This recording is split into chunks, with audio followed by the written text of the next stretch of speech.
All right, let's continue on with the journey. Yeah, so I want to talk about this right here. Um, so it says most Black Americans, right? We know 58% do not have a preference between the terms Black and African American. Now, I wanted y'all to see what the illusory truth effect causes. I wanted y'all to see this. So, for ones that's wondering what the illusory truth effect is, yeah, let's take a look at that. So, let's actually take a look at this because a lot of people, when I'm doing my lives and stuff like that, like a lot of people don't realize what I'm saying, right? And I love to bring this up. It's called the illusory truth effect, where let's just read it. Let's just read it. Why do people believe misinformation more easily than when it's repeated many times? So, what is the illusory truth effect? The illusory truth effect, also known as the illusion of truth, describes how when we hear the same false information repeated again and again, we often come to believe it is true. So, I can say, I mean, it's crazy work, right? They do this when you're small, when you're always about and you're kind of caught up in society and the world. All they do is just attack your subconscious mind with a bunch of messages, kind of like what the music is about, right? They slowly program you to believe a reality that is false, and then you make it a reality in your mind. Troublingly, right? This even happens when people should know better. That is, when people initially know that the misinformation is false. All right. So you can see right here by this little visual, how true the lie is and how many times you hear it. So as many times as you hear it, your brain slowly starts to believe that it is true. Illusory truth effect. All right. Where the bias occurs. Imagine there's been a cold going around your office lately and you want to avoid getting sick.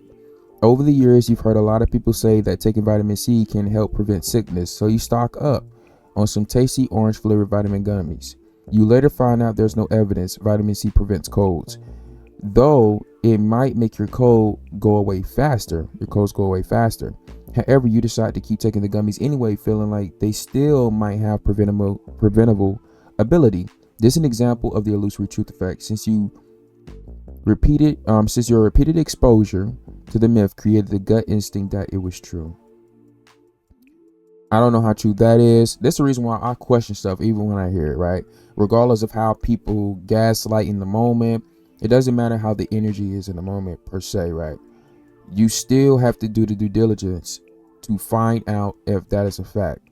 Okay, especially you got to observe the person's intent, like maybe where they're coming from. Typically, oftentimes you got to see if there's a bit of extreme bias that's taking place. Considering like we over here, we say, we're American, right? People are like, oh, you ain't nothing but black. You ain't nothing but black. You ain't nothing but black. As if that's an ethnic identity, considering that they literally call Africans black. So how the French toast is an identity, right? So they want us to be purposely ignorant so they can continue to manipulate us. And then as soon as you deny these things that have no solid foundation, then they want to disassociate you from your people so that they can further take advantage of your people. So furthering, like they continuously gaslight the kinfolk, right? And to believing that they are the standard of proof for our identity, which is a complete fallacy. Who the French toast elected them to be the person to tell us, right, about us? Ask yourself this question. Who has more authority to tell us who we are than us? Really process that. I had an experience how literally people from Greece, different parts of modern Europe, different parts of modern Africa, different parts of all over, sitting up here, coming out of the woodworks, telling us who we are in America. It's like, buddy, you're 18, or you don't even know you barely speak English, and you're telling us that we're black people. But then you say that you're black people. And there's black people in the Oceanic Islands, and there's black people in Australia, and there's black people in Africa. So it can't be synonymous with being African. Because y'all sit up there, some people say some people in Africa is not African, and they're not from there. So, but they live there, right? They actually live there. So that's also a bit of confusion. I don't get what's going on fully. I think that people are just, you know, I really think they're trying to harm our people, really. I really do think that. All right. Let's read this. Individual effect. We all like to think of ourselves as being very impervious to misinformation, but even the most well-formed individuals are still prone to the illusory truth effect. We may be skeptical of a false claim the first time it floats through our internet Twitter line, all right, Twitter timeline. But the more we are exposed to it, the more we start to feel like it's true. And our pre-existing knowledge does little to prevent this, all right? Systematic effects. In our age of social media, it's incredibly easy for misinformation to spread quickly to huge numbers of people. The evidence suggests that global politics have already been strongly influenced by online propaganda campaign, run by bad actors who understand that all they need to do is help a lie gain traction and to repeat it again and again. Now, more than ever, it is important to be worry, right?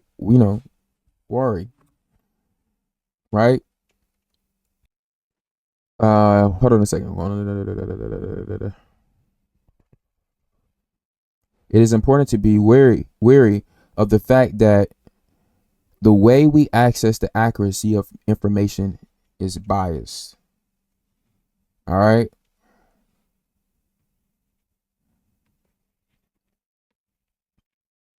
How it affects product. Advertisers might take advantage of the illusory truth effect by repeating messages across different platforms and medias, even if a consumer initially doubts the validity of a claim. Repeated exposure can make it feel more truthful. Okay, so it's like taking advantage of like something familiar. So they might repeat it. They're planting a seed, so they'll repeat it to you way back when, right? Maybe they'll do this whole thing for like maybe a year, right? And they'll repeat it to you back then, right? Maybe say a little something. You know, okay. And then they do it the time after that, right?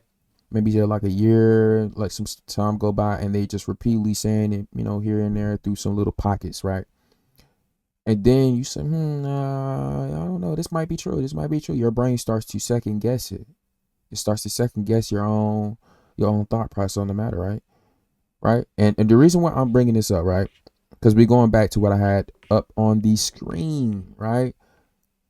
We're going back to what I had up on the screen, which was this little thing right here. All right. So I just wanted y'all to see this, right? This is a little bit more recent. It says most Black Americans, 58%, do not have a preference between the terms Black and African American. Now let's take a look at this post in the newspaper. All right, this poll that was in New York Times. Poll says most blacks prefer Black to African American. We still didn't even like that term Black, honestly. So let's see what happens right here in this little poll. Let's see what happens. Okay, so in this newspaper, this is from the 90s. African American term is less preferred. Poll says Washington, same location. All right, despite increasing use of the term African American, most Black Americans still prefer to be called Black. And I'm going to show y'all, even back then, we did not want to be called Black because that was associated with Jim Crow and associated with being a quote unquote slave, right? Right, you look like a slave, you Black, da da da da da da. And it's the reason why a lot of Africans back then, they knew as well what it meant. I don't want to be called Black. I'm not Black. I don't eat slave food. I'm gonna have to pass, but wait, so you wanna steal? So y'all both gonna walk away? You gonna walk? Okay. Yeah. That's slave food. I don't do that, babe. I'm not a slave. I was never a slave. I don't know how slaves cook. I was never a slave. I know where my grandfather came from. my great grandfather and where all their ass came from. Secondly, to a released can't really survey. There we go. The Joint Center for Political and Economic Studies, a black-oriented study group, said it conducted the survey among a sample of 759 black people. It found that 72% said they preferred black, 15% African American, 3% Afro American, and 2% Negro, with the rest giving no opinion or other response. The change from black to African Americans were first proposed in December 1988 at a meeting in Chicago to lay the groundwork for the African American Summit that was held in New Orleans in April 1989. Okay. And it goes on to talk about, how these people are quote unquote our leaders, like your Jesse Jackson. And I'm like, what the? Now, how the French toast did these people end up becoming our leaders? Huh? How did they become the quote unquote elites? Huh? How did they become the elite of our community when they clearly were ignoring the fact that we don't want to be called African American? If we say we don't want to be called African American, it's the same thing W.E. Du Bois did before then. When we said we don't want to be called Negro, which is black, and we don't want to be called Negro. And you know what he did? He said, "Oh, well, black and Negro is the same. Like he said, what did he say? He said colored and Negro means the same thing, but it didn't, because there's literally laws set in place that separates Negro and colored for being two separate things." But he argued and positioned himself as the quote unquote black elite and the spokesman for our people, even though he wasn't speaking for us. And somehow he just conveniently was able to push the narrative that colored and Negro mean the same thing, while also being surrounded by nothing but foreigners, right? Ain't that interesting? And then you find the same thing occurring again, dealing with Jesse Jackson, right? In the 1980s. Ain't that convenient?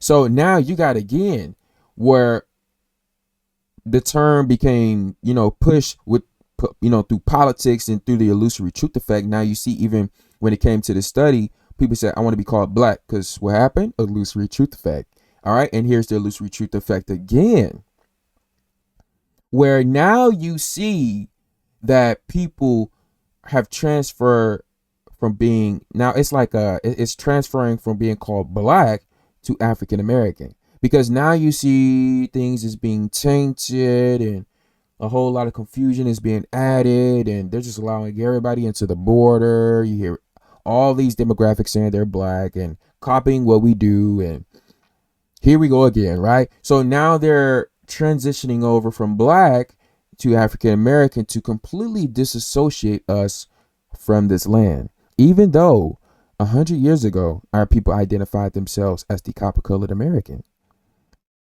Ain't that convenient?